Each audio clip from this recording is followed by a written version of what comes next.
Bom dia, bom dia, bom dia, bom dia para todo mundo. Bom dia, Instagram, bom dia, Facebook.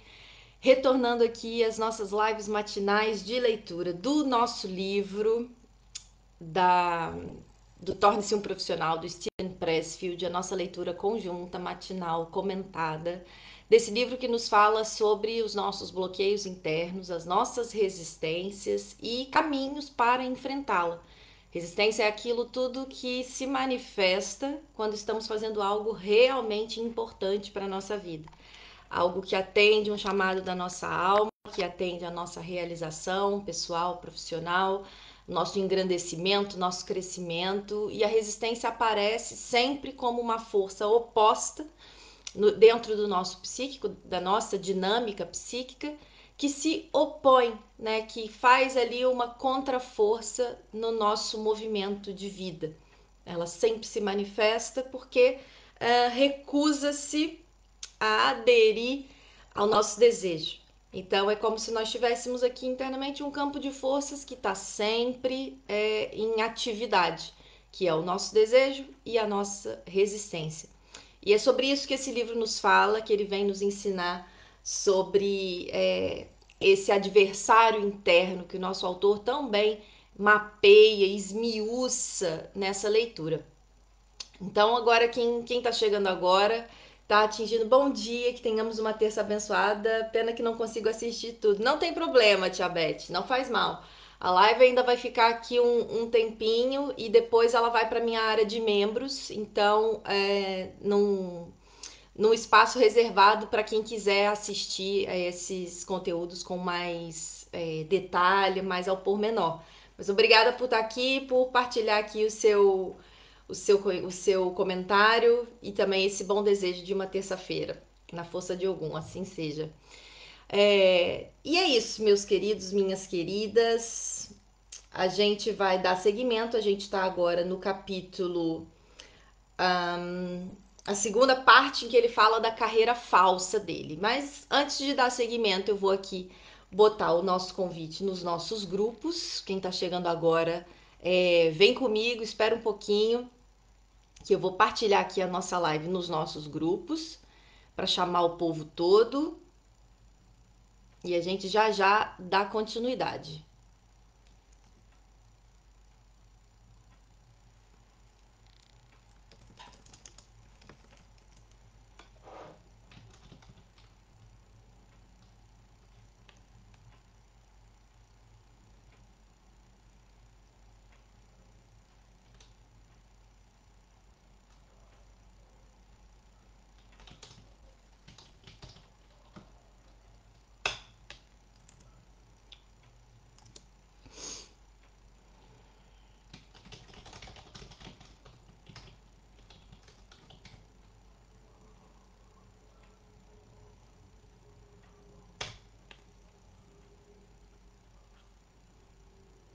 E aqui no último grupo.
Ops, caiu um trem aqui, hein?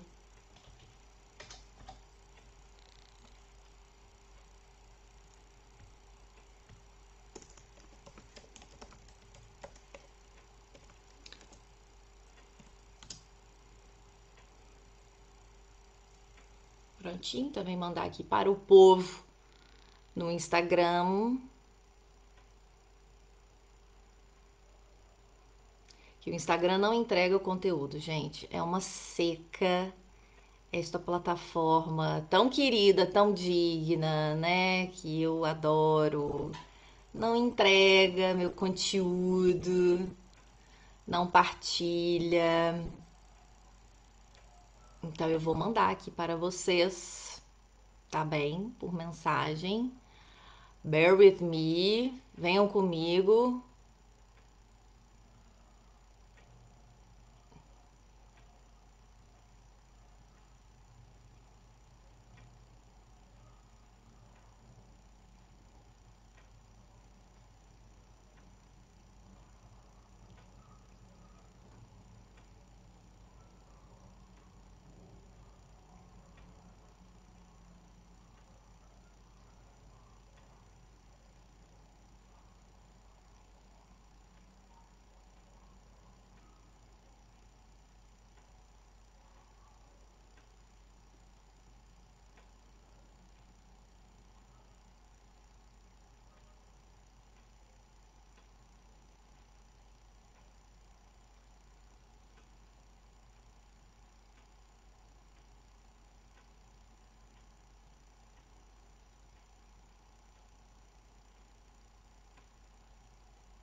Muito bom.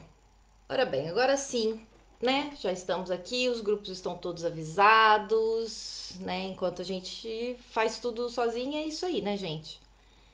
Enquanto a gente vai fazendo aqui o papel de moderadora, de transmissora da live, é isso aí. Mas vamos então já avançar aqui na nossa leitura, sem mais delongas. Bom dia mais uma vez a todos que estão aí.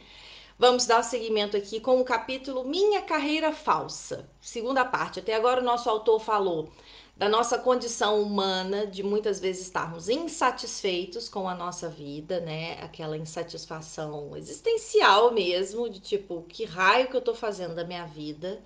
O que que eu vim fazer aqui? Qual é o meu compromisso? Qual é a minha tarefa, né? O que que o meu espírito me chama a fazer, né? Então esse chamado do nosso coração, né? O nosso autor vem falando disso, de que as nossas insatisfações na vida tendem a vir da sensação de não estarmos vivendo a vida que nós temos o chamado para viver, de não sermos a pessoa que nós podemos ser, de não nos tornarmos quem podemos nos tornar.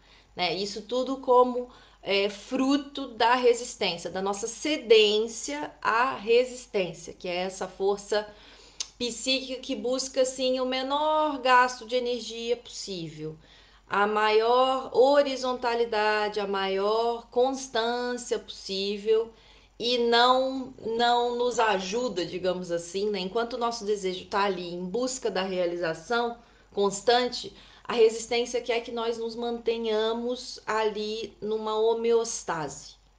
É a tal da zona de conforto que não é confortável, que traz desconforto, mas que nos mantém ali num gasto de energia mínimo, porque por mais que a zona de conforto traga um gasto de energia mental, não se compara ao investimento e à mobilização de forças que viver de uma forma desejante requer. Então a gente fica ali naquela homeostase. Então a resistência é essa censura interna. Então ele falou das carreiras falsas, que são carreiras que uma pessoa tem, que disfarçam esse trabalho da alma, digamos assim, esse chamado mesmo do espírito. E aqui ele já vai falando na segunda parte, né?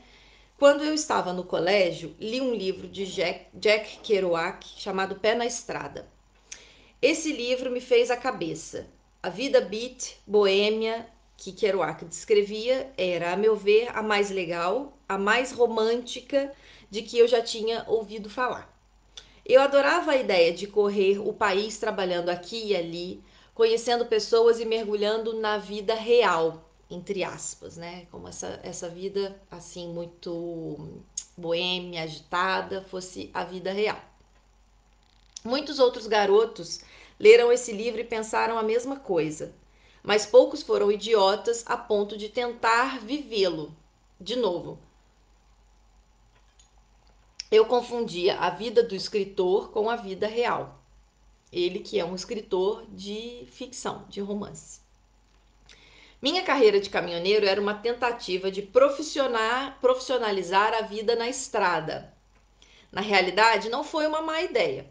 Espantou os demônios dos meus anos anteriores, quando eu corria sem rumo da costa leste para oeste, de norte para o sul, perguntando por que a vida que eu estava levando não se parecia em nada com a existência beat que Jack Kerouac descobrira. Então ele ficou assim muito tempo na errância, esse nosso autor, né? Até ele sentar o rabo dele para escrever, que era o chamado dele, ficou muito tempo na errância, né? E quantas vezes nós nos distraímos com oportunidades inoportunas e não nos dedicamos àquilo que o nosso coração nos chama a nos dedicarmos, né? Ficamos ali numa errância mesmo, numa ilusão, né? Romantizando uma vida que não é aquela do nosso chamado.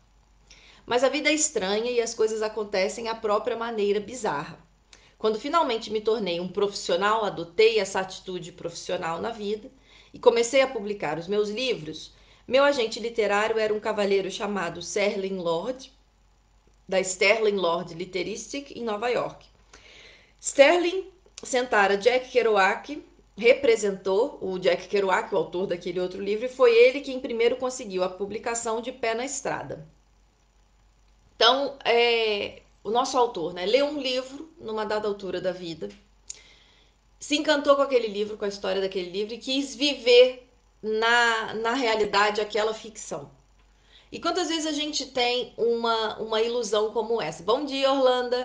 Quantas vezes a gente tem uma ilusão como essa? De viver, de querer viver na realidade uma ficção, ou que a gente lê, ou que a gente viu num filme, que a gente viu num romance. Uma coisa é quando a gente lê, e a literatura, o cinema, o teatro, a arte, do modo geral, tem esse papel de nos inspirar a viver uma vida mais significativa. Outra coisa é a gente querer reproduzir aquele frisson da arte na vida real. Então, o nosso autor aqui, ele teve um período da vida dele nessa errância, né, querendo reproduzir aquela fantasia, né, que ele tinha lido num romance na vida real. Então ele foi tentando viver dessa forma. E nunca que conseguia sentir a tal da realização, nunca conseguia sentir aquela plenitude, né? Aquela sensação de que estava no caminho do chamado, do desejo dele, daquilo que ele sentia que nasceu para fazer, né? Na vida falsa, essa carreira falsa que muitas vezes nós criamos na nossa cabeça, vivemos na negação e agimos por vício. Fazemos coisas que não nos levam a lugar algum e deixamos-nos controlar por compulsões que não conseguimos entender ou das quais não temos consciência alguma. O resultado é ficarmos presos, inconscientes e sem rumo. Então, é esse andar em círculos, né? Quando a gente está na carreira falsa, na vida falsa, quando a gente está alimentando a resistência, a gente fica nessa atitude viciada, né? Fazendo coisas que nos mantém ali dentro de um ciclo vicioso, né? De um ciclo fechado mesmo, que não se expande, né? E a nossa vida está sempre tomada por compulsões, por comportamentos compulsivos que tem a ver com compras, com sexo, com comida, com internet, com pornografia, com uma série de coisas, né? E não só assim extremas, mas aquelas procrastinaçõezinhas, aquele adiamento compulsivo do nosso chamado, né? A gente fica ali preso numa teia de crenças e de impedimentos internos que impedem, né, impedimentos que impedem, obviamente, que a gente siga adiante. Então, o que o nosso autor está trazendo aqui, bom dia, João. O que o nosso autor está trazendo aqui nesse capítulo de agora é que quando a gente está nessa vida falsa, quando a gente está se enganando nessa historinha que a gente conta para nossa cabeça, a tendência é a gente agir de forma compulsiva, porque primeiro que falta foco, depois falta intencionalidade, falta viver de uma maneira consciente, dedicada, né? Então a gente fica tomado pelos comportamentos compulsivos, pelos pensamentos compulsivos, pelas fixações mentais, e aquilo vai desgastando completamente a nossa energia. A resistência, ela gasta a nossa energia de uma maneira que a gente não vê. A gente só vê quando a gente já tá fudido, basicamente, né? Quando a gente já tá ali na merda e vê assim, que porra eu fiz da minha vida, né? Aliás, que eu não fiz, porque a vida não vivida continua ali a nos chamar. Continua ali a dizer, ei, então, isso aqui, que você tem potencial, tem capacidade, tem talento para fazer, o que é que se passa? O que é que não vai? Né? Mas a resistência, ela já minou todas as nossas forças e a gente viu no primeiro livro, como a resistência recruta aliados, né? E ela vai se colando em elementos da realidade para criar essa aura de não, mas na verdade eu preciso fazer aqui outra coisa, mas na verdade aconteceu isso que eu preciso tratar disso primeiro, na verdade eu preciso fazer aquele curso, na verdade eu preciso sei lá o que antes de atender este chamado. E este chamado não só de uma carreira, de um propósito profissional, mas de tudo aquilo que é importante, seja cuidar da nossa saúde, seja ter uma prática de meditação, né, uma prática de consciência, seja transformar a nossa forma de estar, as nossas relações, a nossa maneira de amar, de buscar por amor. Então, todas essas coisas que são importantes para o nosso ser, né, para o nosso psiquismo, para a nossa estrutura interna, elas vão evocar resistência. Processos terapêuticos todos, processos de desenvolvimento todos vão suscitar todas as nossas resistências, porque vão requerer de nós uma transformação, né, que a gente deixe de ser a pessoa que é hoje para se tornar a pessoa que atinge metas, que faz coisas, que medita, que se exercita, que cuida de si, né? Então, isso vai exigir do nosso psiquismo. Bom dia, Bruna, bem-vinda. Portanto, a tendência dessa vida falsa que a gente cria é nos jogar no comportamento compulsivo, é nos derramar nessa mentira, né? A vida falsa é uma grande mentira que a gente usa para disfarçar a nossa resistência. Né? E ela é alimentada de compulsão, porque se a gente medita um minutinho, a gente começa a perceber que a gente se enredou numa grande mentira. Que a gente mesmo criou, não é que os outros criou pra gente, não, tá? A resistência é lixada até nisso. Ela bota a culpa em todo mundo, mas se a gente para por alguns segundos para tomar consciência, a gente vê que a gente alimentou essa vida tão falsa, né? Tão de mentira. E isso dói, né? Isso é um desconstruir, portanto, a resistência ela vai se sustentando dessa compulsividade, porque a gente não pode parar um minuto. Se a gente para um minuto, o desejo vai nos lembrar a que nós viemos e isso vai ser doloroso, né? A vida falsa é a vida do amador, e aqui em oposição ao profissional, né? Quando ele fala dessa dualidade profissional-amador. A vida falsa é a vida do amador. Nela, perseguimos objetivos enganosos e damos ouvidos a ambições invertidas. A vida falsa, a vida do amador e a vida do viciado não são nada boas. Quanto mais nos apegamos a ela, mais nos afastamos do nosso verdadeiro objetivo e mais difícil para nós se torna reunir coragem para recomeçar, para corrigir a rota. Então, a gente precisa estar presente para isso, para as nossas vidas falsas, para esses auto-enganos que a gente se coloca, né? E que a gente disfarça muito bem. A resistência, a gente viu no primeiro livro, ela é insidiosa, ela é ardilosa, é um mecanismo psíquico altamente sofisticado que tem a função, a resistência tem uma função de nos manter no menor desgaste possível, né? De nos manter numa homeostase, porque para o psiquismo, o gasto de energia, ele muitas vezes é exaustivo, Então, a tendência é a gente temos essa força em nós que nos mantém ali nessa homeostase. Por outro lado, essa homeostase ela é cheia de sintomas. Ela é cheia desses vícios, digamos assim, comportamentais, né, psíquicos, vícios mentais que nos agarram, né, e nos prendem. Viciada em amor. Tenho uma amiga que é viciada em amor e eu também sou. Conheço-a desde sempre. Vou tomar aqui meu aloezinho. E é absolutamente doloroso ouvir a crônica de seus romances. Ela passa de uma paixão devoradora a outra. Sente-se agoniada quando está tendo um caso e o caso invariavelmente termina em agonia. Blink You Photo. Seja bem-vinda. É a Sandra Marques? Eu tô vendo a foto aqui tão pequenininha. Bom dia, seja bem-vinda. E essa amiga dele, que nosso autor está nos contando, ela passa de uma paixão devoradora a outra, sente-se agoniada e, obviamente, a paixão termina em agonia. Creio que você não ficará surpreso se eu lhe disser que essa mulher é uma das pessoas mais dotadas, mais talentosas que eu já conheci. Quem aí conhece pessoas inteligentíssimas, super talentosas, cheias de capacidade, que se entregam assim a paixões avassaladoras uma atrás da outra. É um prodígio no piano. Suas fotografias ganham prêmios e é uma atleta quase de primeiro nível. Como nadadora, participou 5 vezes de uma travessia de Maui Big Island em mar aberto.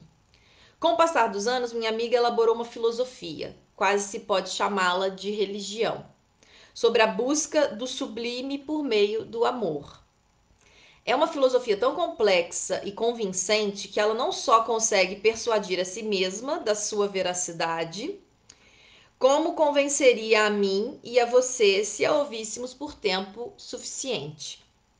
Trata-se de uma filosofia hipnotizante. Ao mesmo tempo, é tedioso vê-la transitando de um grande amor para o seguinte, cada drama sendo encenado exatamente como os outros e todos terminando no mesmo beco sem saída. Minha amiga sabe que isso é resistência. Falamos sobre o assunto uma centena de vezes. Ela está fugindo de seus dons e sabe disso. Mas o hábito está enraizado demais. Minha amiga se identificou com esse hábito. Ele é ela. Então, esse capítulo aqui, no outro livro, no primeiro que a gente leu aqui nas lives, quando ele fala do drama e dessas paixões, né, desse apaixonamento que é uma manifestação da resistência. Freud, quando fala dos destinos da pulsão, ele fala de satisfação, ele fala de sublimação e ele fala de um outro que agora eu esqueci, mas que também só interessa aqui esses dois. A satisfação, muitas vezes, ela pode ser só uma descarga. E aí ela é uma satisfação sintomática, né? E a sublimação tem a ver com o trabalho psíquico. Todas as exigências da pulsão, né, do nosso desejo, vêm lá do nosso inconsciente e a gente precisa dar um destino para isso. Do contrário, a gente adoece psiquicamente e às vezes até fisicamente. E aqui no caso dessa pessoa, né, ela e a pulsão é sempre isso aqui daria assim uma reflexão um pouco mais profunda, mas a pulsão sempre é um pedido por amor, né? Uma satisfação, um prazer, um aconchego, né? Aquela nossa memória da satisfação primária de aconchego quando éramos bebês. Então é sempre, né? Esse sistema neurótico que é o sistema da resistência, ele é sempre uma exigência de amor. E se a gente não trabalha psiquicamente essa exigência de amor, a gente nem se satisfaz, fica como essa pessoa passando de uma grande paixão para outra, a gente precisa sempre daquele choque de adrenalina e de emoção. Ou a gente fica passando de um amor para o outro, ou a gente fica com as satisfações substitutivas. Então, se não há um trabalho psíquico de construção. Bom dia, Stephanie Marques. Bom dia, marido. Se a gente não trabalha psiquicamente essa exigência pulsional, né, o nosso desejo, a gente vai cair sempre na descarga. A gente vai cair sempre nessa na resistência, né? E o trabalho psíquico, ele permite que essa força que nós temos, que é o desejo, seja direcionado tanto para uma satisfação amorosa verdadeira, digamos assim, né? Uma satisfação amorosa, sexual, libidinal, como para uma satisfação substitutiva, mas que é um trabalho, é uma potência nossa. E aí a gente vai para práticas espirituais, vai para a carreira, vai para o trabalho, vai para a arte, vai para meditação, vai para o cuidado de si, para o exercício, para a atividade física, enfim, tem várias formas de autocuidado que podem ser potenciadas se a gente souber direcionar a nossa força psíquica e trabalhar as nossas resistências. Porque senão a gente cai de novo nas desculpas e nas compulsões da resistência. Né? Se a gente fosse botar aqui em paralelos, qual seria a grande resistência do exercício físico? É o sedentarismo, o comer mal, né? Fazer más escolhas alimentares. Qual é a resistência da meditação? É a distração completa, é a prisão, né, nos eletrônicos, é nunca poder estar em silêncio mentalmente, né, sem o recurso, porque às vezes os eletrônicos trazem um repouso mental que não é bem um repouso, é uma hiperestimulação que silencia os nossos pensamentos, né? E aqui, ou então, às vezes a gente nem se dá conta, reativa e reforça os pensamentos viciados que a gente já tem, porque também esse algoritmo não está aqui para brincadeira, né? Ele vai nos mostrar aquilo que nos interessa. Portanto, quando a gente está ou na televisão ou na rede social, na internet, a gente não está descansando propriamente. A gente está hiperestimulando a nossa mente e com isso silenciando ou abafando os nossos pensamentos, que nos são angustiantes. Portanto, é também um comportamento, é um vício, né? E é o oposto da prática meditativa, por exemplo, que é algo que nos traz muita potência, né? Então, e aqui a paixão é a grande, essas paixões repetidas uma atrás da outra que muitas pessoas vivem, né? Sempre num grande drama amoroso. Isso é a resistência da autoestima, do auto-amor, da autoconfiança, da certeza de ser, de quem se é. Então a pessoa vai constantemente buscar nessas paixões essa validação, essa reafirmação de que ela tem valor.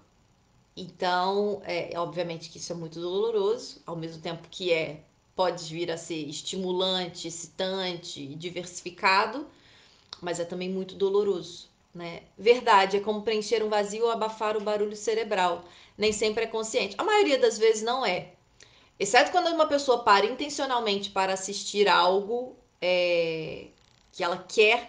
Bom dia, Fabrício Vesgerber. Seja bem-vindo. Estamos aqui estudando sobre a resistência. Portanto, a menos que a pessoa esteja ali com alguma intencionalidade, né, ou está fazendo uma pesquisa na internet, ou está vendo algum vídeo que lhe interessa verdadeiramente, não é uma coisa só para esvaziar a cabeça, a tendência é que aquilo seja só uma hiperestimulação mental que abafa os pensamentos, né? Abafa aquele contínuo mental, muitas vezes ansioso ou deprimido, daquela pessoa. Então, quando nós estamos, né, na interação com algum eletrônico de forma consciente, por exemplo, agora nós estamos numa interação, pelo menos para mim, de uma forma consciente, né? Estou aqui conversando com vocês, lendo um livro, partilhando uma coisa. Quando eu tô rolando, fazendo scroll no Instagram, no Facebook, qualquer um dessas abençoadas plataformas, eu já falei que eu estou fazendo oponopono para o Instagram e para o Facebook. Então, quando eu tô ali naquele scroll, né, fazendo rolando a tela, simplesmente, aquilo é um grande, ou vendo stories, né? Aquilo uma hiperestimulação mental que ou abafa os meus pensamentos ou gatilha os meus pensamentos já viciados, né? E com todos nós acontece isso. Não estamos isentos disso porque a resistência nos espreita a todo momento. A resistência está sempre no nosso encalço, assim como o desejo está sempre presente. São duas forças psíquicas, né, sempre presentes, né? Tá na nossa constituição e segundo a leitura da psicanálise, ok? Lembrando sempre que eu falo aqui a partir de um lugar da psicanálise. Não tenho domínio para falar de outras teorias. Portanto, são duas forças que estão sempre presentes e sempre ativas nesse campo de força. O nosso desejo nos convoca, a resistência fala assim: ai, não quero gastar essa energia toda, não. Bom dia, Sofia, seja bem-vinda. E assim caminhamos pela vida, né? Enfrentando as nossas resistências, outras vezes cedendo a elas. E aqui, neste capítulo especificamente, o nosso autor fala desse dramalhão da paixão, né? Aquela coisa bem novela mexicana. Por isso que a arte é tão importante, né? A arte é isso que fala, né? A literatura, que é arte também. Teatro, cinema, própria novela, né? Eu adoro ver novela, gente. Adoro aquele drama. E aquelas atrizes que viram a cara e falam assim, e que choram e que sofrem, né? A arte serve para isso, para gente sublimar, lá está, né? Para gente transmutar essas exigências funcionais em algo artístico, algo que simboliza esse nosso campo de forças, né? E por que a arte nos pega tanto? E a arte do mainstream, principalmente? Porque conversa lá com as nossas resistências. Conversa lá com os nossos sonhos, com os nossos desejos, né? As paixões, os amores mal amados, né? Como diz a música da Maria Rita, né? Que ela não vale a pena. Então, isso conversa com essa nossa compulsividade, né? Com essa fome que a gente tem de vida. Só que se a gente só fica como espectadores da arte alheia, em vez de fazer a nossa arte, seja ela qual for, nós somos apenas consumidores, né? Espectadores mesmo, e não produtores disso que nós podemos produzir. Hábitos. Este livro trata de hábitos, né? Estamos lendo o livro Torne-se um Profissional. Ele trata de hábitos. A diferença entre um amador e um profissional está nos hábitos de cada um. Está na agenda diária, né, meus amores? A nossa agenda diária, ela é assim reveladora. Se a gente for lá olhar para nossa agendinha, seja ela no telefone, no papel, qualquer coisa, ela vai nos revelar coisas importantíssimas a nosso respeito. Um amador tem hábitos de amador. Um profissional tem hábitos de profissional. Jamais conseguimos nos desvencilhar dos hábitos. O ser humano é uma criatura de hábitos. Olha isso, né? A gente não consegue viver sem hábitos por conta desse princípio, né? Que eu falei ainda há pouco, o menor gasto de energia possível. Para o nosso psiquismo é muito desgastante fazer uma coisa nova sempre, toda hora. Então a gente vai automaticamente entrar no registro do hábito. Aquilo tem livros e livros sobre isso. A nossa tendência psíquica é a constância, ok? Então a gente não se livra dos hábitos. A gente pode se livrar de alguns hábitos, mas não do hábito de ter hábitos, basicamente, né? Entretanto, podemos substituir maus hábitos por bons. A gente vai continuar precisando de hábitos, de coisas que a gente faz sempre, constantemente. Mas a gente pode trocar um pelo outro. Podemos trocar os hábitos do amador, que é aquela pessoa que faz quando apetece, quando dá jeito, quando tem vontade, e do viciado, que é essa compulsão da resistência, pela prática do profissional, do artista dedicado ou do empreendedor, né? Lembrando aqui que a gente viu lá no primeiro livro o paralelismo, a oposição que ele faz sobre profissionais e amadores, sendo profissional não só quem está numa carreira, mas quem está num objetivo de vida e adota para com este objetivo uma atitude profissional, que tem a ver com alguma impessoalidade, tem a ver com uma estratégia, com um objetivo, com persistência, com constância, consistência, mais ainda do que constância, porque a resistência também é constante, portanto, consistência.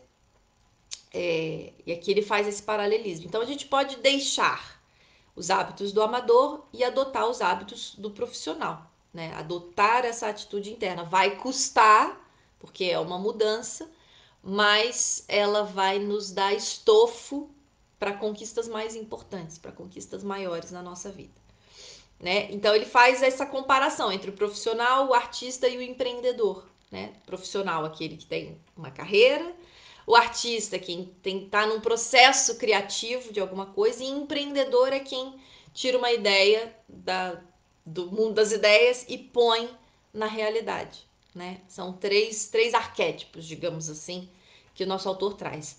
Talvez ajude, como ponto de partida, examinarmos o mundo interior do produto mais passional e mais trágico do hábito, que é o viciado.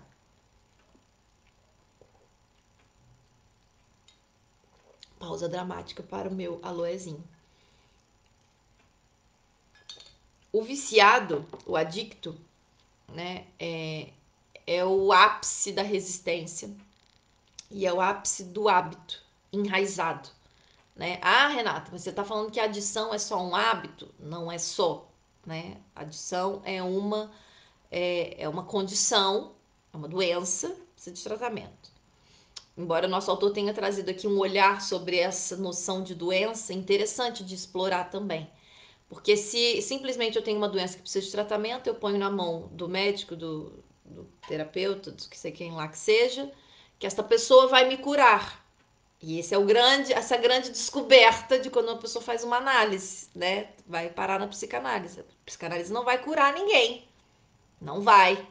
Pessoa que não rale lá o psiquismo para fazer o trabalho. Bom dia, Marcelinho. Para ver se não vai, se não desata aquele nó. Porque não há salvadores, não há messias. Ah, Renata, mas tem situações em que o medicamento ajuda. Ajuda imenso, eu sou super a favor. Consultem psiquiatras decentes, que não vão sentar remédio à torta e à direito, como se esse fosse o único caminho, em consultas de 10 minutos. Que sim, com toda certeza, o medicamento é fundamental. Viva a ciência, obrigada, Senhor. Obrigada, Pai Omulu, que abençoa a medicina, né? Mas este trabalho não é à toa que qual é a resolução para adictos? A terapia de grupo, compromisso, substituição de hábitos. O viciado que fica em remissão, o adicto que fica em remissão, primeiro que ele sabe que não tem cura. Ele sabe que é uma doença que não tem cura, que tem controle e remissão. E ele sabe que ele precisa ter o hábito de evitar o primeiro gole, de evitar o primeiro teco. Ele sabe que precisa do hábito de estar nos encontros. Portanto, não se trata aqui, porque é muito duro às vezes dizer, né? O viciado só tem hábito de ser viciado. Não é tão simples quanto isso, né? Há camadas e camadas. Mas a dinâmica do hábito está presente. Um adicto consegue superar a sua adição porque introduz na sua vida hábitos de convivência, hábitos de lugares que frequenta, hábitos de pensamento que adota, né, graças ao programa mais eficaz do mundo de superação de adição, que é o dos alcoólicos anônimos, dos narcóticos anônimos, né, os anônimos, que é um dia de cada vez. E hábito é o quê? Um dia de cada vez, né? Ele se constrói ao longo do tempo. Belos perdedores. Você já notou que os viciados são quase sempre pessoas muito interessantes? Quem já teve a oportunidade de conversar e estar perto de adictos vai saber do que eu estou falando. O vício em si é tremendamente tedioso. É tedioso porque é previsível, cheio de mentiras, evasões, autojustificativas óbvias, desculpas esfarrapadas. Contudo, o próprio viciado é muitas vezes uma pessoa agradável e fascinante, inteligente, com história de vida, né, muito interessante. Se ele consumiu drogas por certo tempo, sua história costuma ser um verdadeiro romance, repleto de drama, conflito e intriga. Se a droga do viciado é o álcool, a narrativa quase sempre traz perda de emprego, abuso doméstico, divórcio, abandono dos filhos, falência. Se são drogas mais pesadas, a história relata problemas com a lei, crime, prisão, violência e até mesmo morte. Sem dúvida, você e eu podemos ser viciados em muitas coisas. Atenção que os adictos não são só aqueles estereotipados na sarjeta, da vida. Mas todos nós temos as nossas adições, as nossas compulsões. Podemos ser viciados em amor, sexo, adoração de filhos ou pais, dependência, do amor dos outros, dominação, submissão. Podemos até ser viciados em nós mesmos. Veja Charlie Sheen e Donald Trump. Tais indivíduos costumam ser absolutamente fascinantes e entediantes ao mesmo tempo. Qual é, então, a conexão entre vício e resistência? Então, aquela vida toda dramática, no primeiro livro a gente viu o quanto que drama é manifestação de resistência. Você pode ver, uma pessoa que tem uma vida muito cheia de drama interno ou dramas externos, assim, que viram um grande espetáculo, pode contar que aquela pessoa tem um chamado importante, que ela sabe qual é e ela não vai na direção desse chamado. Certeza, claro como a luz do dia, como este sol, que ela não está me iluminando porque eu tive que fechar a persiana aqui, senão eu não consigo enxergar vocês. É isso, O vício, essas compulsões estão cheias de vidas não vividas, escondendo vidas não vividas, para viver uma vida falsa. Então, a conexão entre vício e resistência é qual? Arte e vício. Durante anos mantive um post semanal em meu website chamado Writing Wednesdays, escrevendo às quartas-feiras.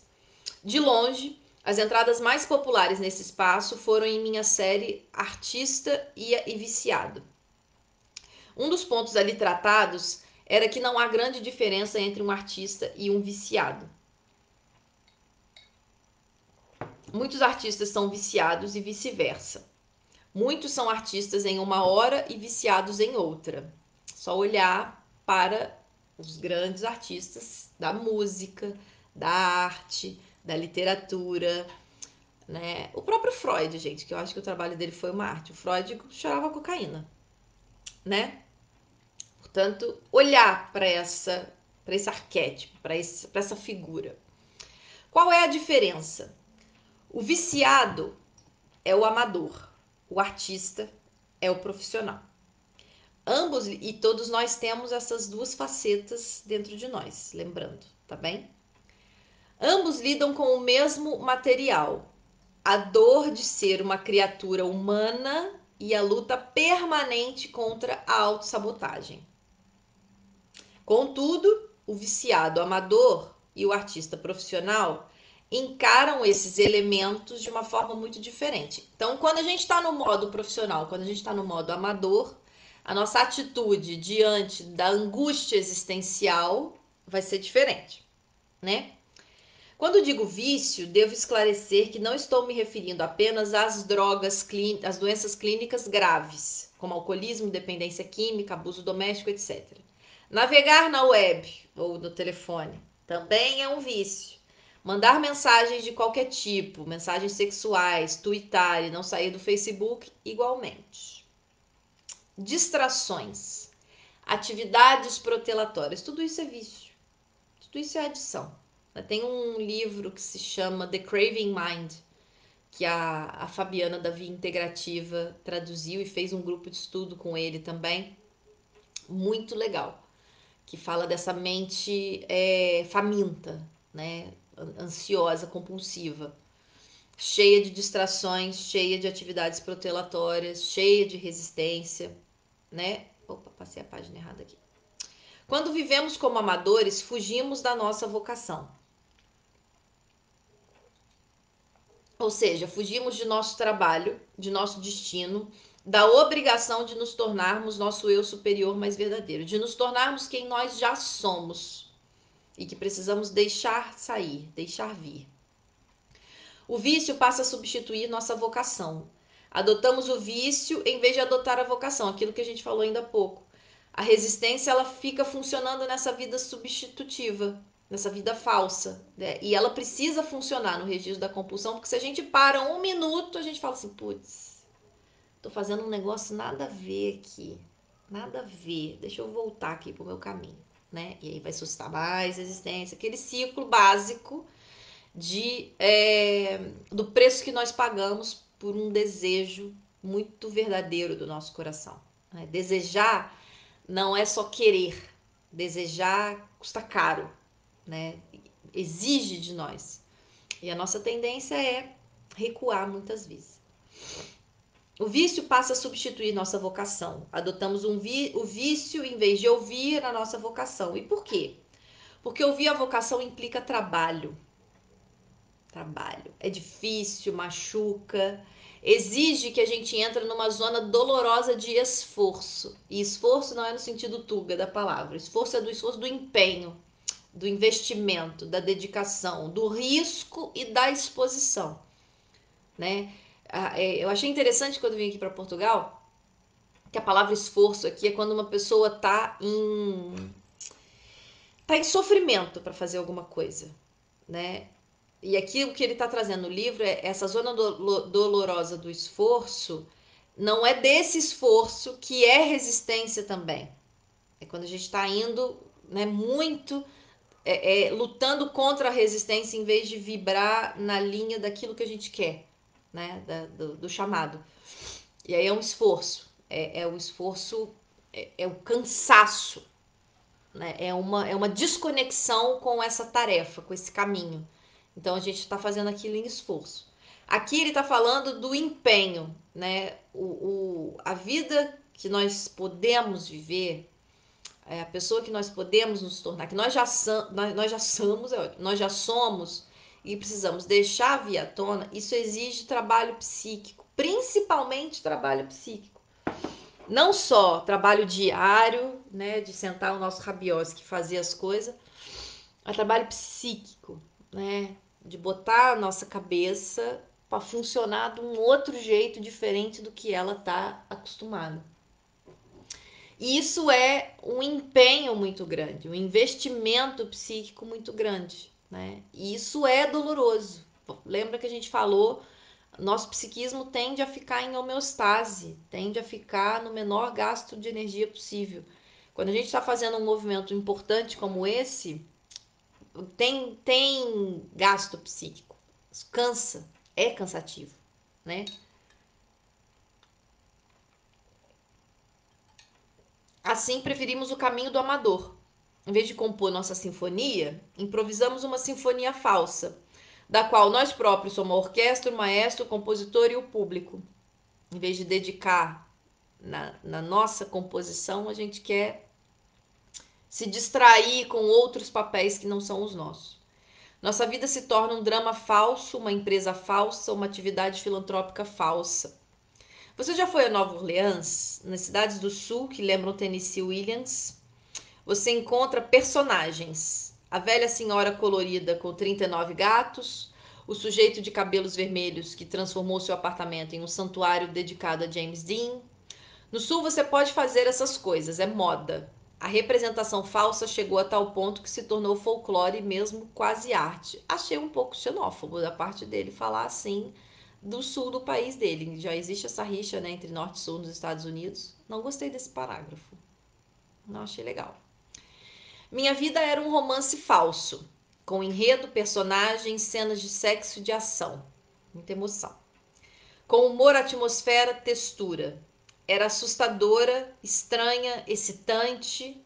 Eu tinha amigos que interpretavam filmes falsos, criavam arte falsa, iniciavam negócios falsos. Esses eram os nossos vícios e nós os explorávamos ao máximo. Só havia um problema. Ninguém ali estava escrevendo um romance de verdade. Ele, escritor, em vez de escrever um romance, vivia uma vida romanceada, bagunçada, baralhada. Quem já assistiu aquela série Californication é isso. É isso. O Hank Moody, que é o personagem principal, é um escritor e ele vai parar em Las Vegas, obviamente, em Las Vegas, em Los Angeles, para se lançar, né? O filme dele foi roteirizado, um livro dele foi roteirizado, virou filme, não sei o quê. E aquela série é o retrato do paradoxo, né? Do paralelismo, da oposição entre amador e profissional. Assim. É impressionante. É super ilustrativo isso aqui. Acho que eu vou até assistir de novo. Então, uma vida cheia de drama, cheia de não sei o quê, e nada dele escrever, né? Parece que os artistas às vezes precisam dessa hiperexcitação, dessa hiperestimulação, da paixão para conseguir criar, né? Isso é o clássico do romantismo. A dor do amor, da donzela, do amor impossível que gerava aqueles romances assim, inebriantes, maravilhosos, que a gente até hoje fica perdido lendo aquilo. Então, o nosso autor aqui, naquela altura, não estava escrevendo romance nenhum, estava ele vivendo uma baralhação na vida toda, né? Vivendo essa vida romanceada, mas um romance falso, né? Não era a arte dele, né? Pintando um quadro de verdade ou iniciando um negócio de verdade, né? Às vezes a gente brinca de trabalhar, a gente brinca de construir uma carreira, né? Brinca de empreender e fica ali numa ilusão, né, fingindo que a gente está fazendo alguma coisa, quando na verdade não estamos ali adotando uma atitude profissional diante daquilo. Não passávamos de amadores vivendo no passado ou sonhando com o futuro,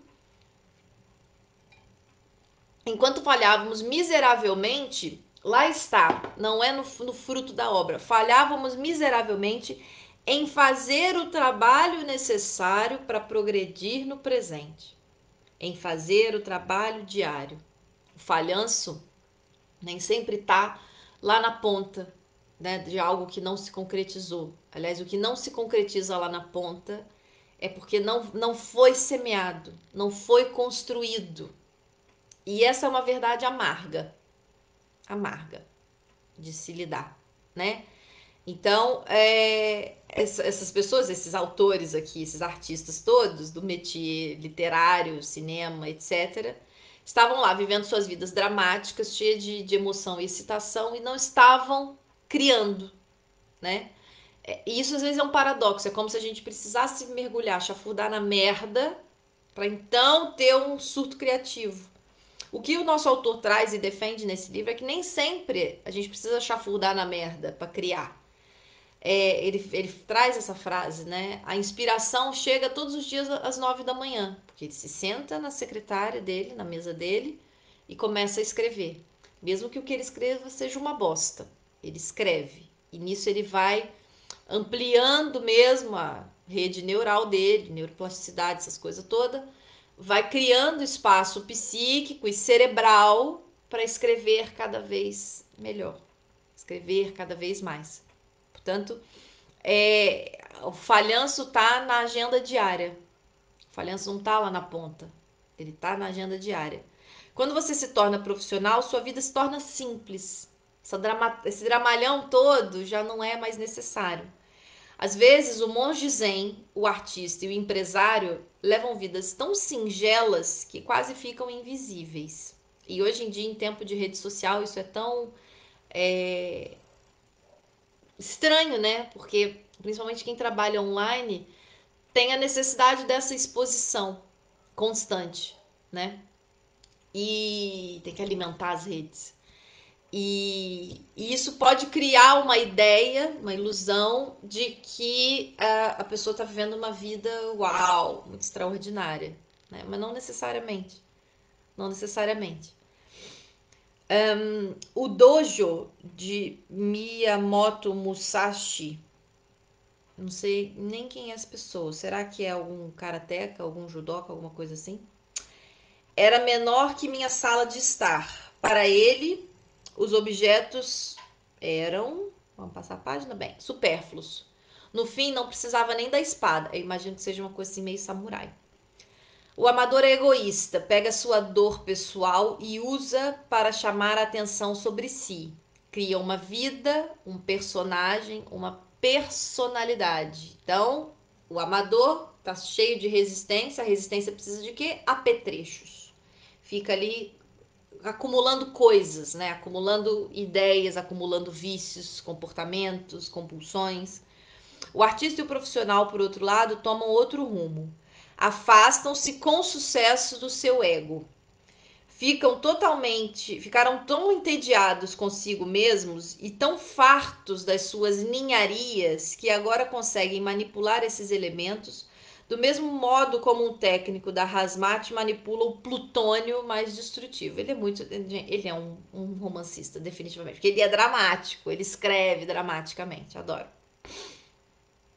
Então, esse distanciamento que a atitude profissional proporciona traz isso, né? A gente olha para as nossas ninharias e fala assim, meu Deus, né? Isso aqui é informação, o que eu vou fazer com essa informação? Não é mais assim um grande drama, nossa, um sofrimento, meu Deus, como vou fazer? Nada disso. Manipulam-se para o bem dos outros, né? O que antes eram sinfonias falsas se transformam em sinfonias reais. O que antes era um negócio falso se transforma num negócio real. A cor e o drama que antes estavam fora se movem para dentro, que depois vai sair para fora em forma de fruto dessa obra. Mas ele traz isso, né? Esse dramalhão todo, esses sintomas todos viram trabalho psíquico. Tornar-se profissional é um ato de autoabnegação. Não o self com S maiúsculo, mas o pequeno self com S minúsculo. O ego, o eguinho que a gente viu no primeiro livro. O ego, a distração, a protelação, o vício, né? A gente já falou algumas vezes aqui que o ego precisa estar fortalecido para suportar o nosso eu mais superior, mais profundo, para suportar a construção dos desejos que vem lá do nosso inconsciente.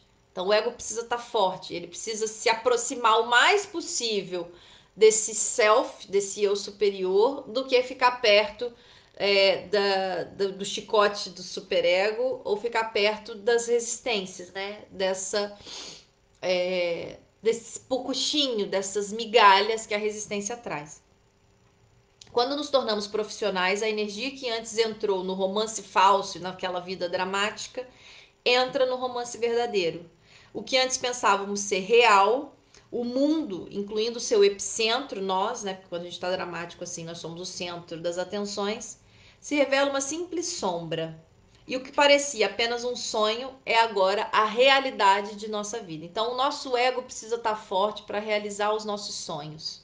Né? Então tem que ser um ego desenvolvido, amadurecido, e não esse eguinho que quer agradar os outros, que não sei o que quer público, que quer... Não. O ego que suporta o trabalho diário, que suporta a tarefa a qual o desejo nos convoca, é esse que vai produzir o tal do resultado que a gente quer, seja ele qual for, seja um corpo mais saudável, seja uma prática meditativa, seja a capacidade de trabalhar diariamente.